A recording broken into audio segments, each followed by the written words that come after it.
Gobyerno ang sisingilin ng isa sa mga kumpanyang apektado ng pagpapasara ng ilang minahan sa bansa.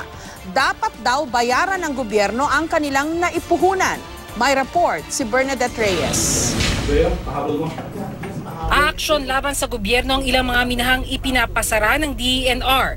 Isa na dito ang Global Ferronickel Holdings. Subsidiary nito ang Platinum Group's Metal Corporation na nagpapatakbo ng minahan sa Surigao na pinasasara ni Lopez. Kung tuluyan daw maipapasara ang minahan, hihingi nila sa gobyerno na bayaran ang kanilang nagastos sa investment, lalo daw at wala silang umanong nilalabag na batas. Under the law, there is an investment guarantee. So these amounts are either to a just expropriation, effectively by cancelling in all that because you just take over this mine, or let's say requisition of investment.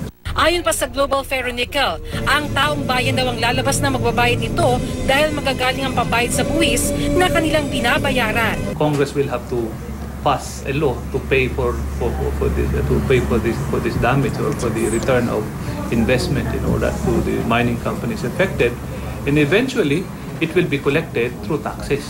So it's going to be the Filipino people who will shoulder it. You have to consider the loss of wealth. You have to consider the actual investments, directly put into the company.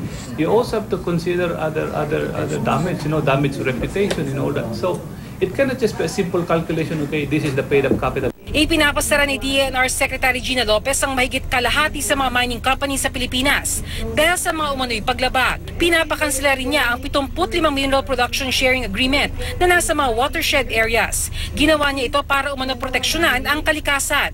Pero ayon sa Chamber of Mines, nangangamba na raw ang mga dayuhang investors. Kahit na paano may anxiety Pinapasok niyo kami. We spent billions of dollars in coming up with a processing facility.